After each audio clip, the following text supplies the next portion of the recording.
Un vrai chrétien ne doit pas se lamenter devant chaque situation. Regarde, si tu examines ta conscience, tu regardes ta relation avec Dieu et ton cœur ne te reproche de rien.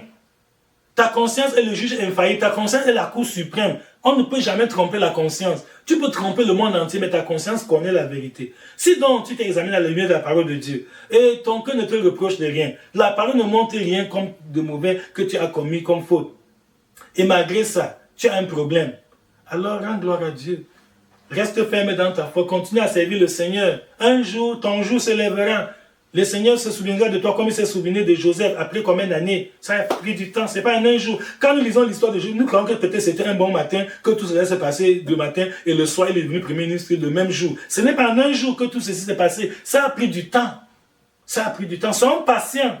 Quand nous prions, ne nous décourageons pas parce que Dieu n'a pas exaucé la prière séance tenante. Non. Et il y a une deuxième forme de prière. Ici, Marie n'a pas prié seule. Elle s'est associée à Marthe pour qu'ensemble, elles envoient la nouvelle à Jésus. C'est ce que j'appelle prière. Même nous, aujourd'hui, il y a des moments où tu n'as pas prié seul. Tu as cherché un compagnon de prière ou même plusieurs compagnons de prière. Vous avez prié en groupe pour un sujet. Vous avez prié avec détermination, avec ferveur, ayant foi qu'à la fin de votre sujet de prière, Dieu va exaucer. Mais parfois, ce n'est pas toujours le cas. Il y a des cas comme ça que oui, quand vous dites Amen, vous voyez déjà l'exaucement. Mais parfois, Dieu dans sa volonté souveraine, bien que tu aies cherché du secours, du renfort, d'autres bien-aimés pour qu'ensemble, vous puissiez présenter ta cause à Dieu, malgré cela, à la fin, la prière n'est pas exaucée.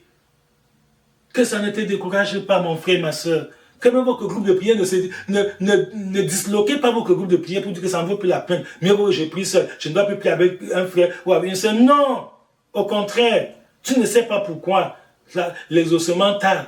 Quand ça tarde, continuez encore ensemble à vous examiner les uns les autres pour voir s'il n'y a pas un obstacle, s'il n'y a pas une faute, s'il n'y a pas une barrière. Et si le Seigneur ne vous éclaire pas sur quelque chose de négatif dans la vie de l'un d'entre vous, continuez votre groupe de prière. Un jour, Dieu va vous éclairer là-dessus. Alléluia.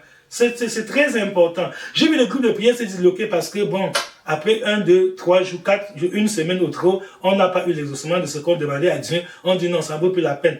Et comme ça, les gens font et défont le groupe de prière tous les jours. Tu pries avec A, pas de sommet. Après 2 jours, tu comprends le prière avec B. Après une semaine, tu comprends avec C. Et ainsi de suite, tu continues à faire la ronde jusqu'à quand? Les deux sœurs ont prié. Elles ont sollicité le secours de Jésus. Jésus n'est pas venu, mais elles ne se sont pas séparées. Elles sont restées ensemble. Elles ont continué à persévérer ensemble. En cela, elles sont pour nous un bon modèle, un bon exemple. C'est ça.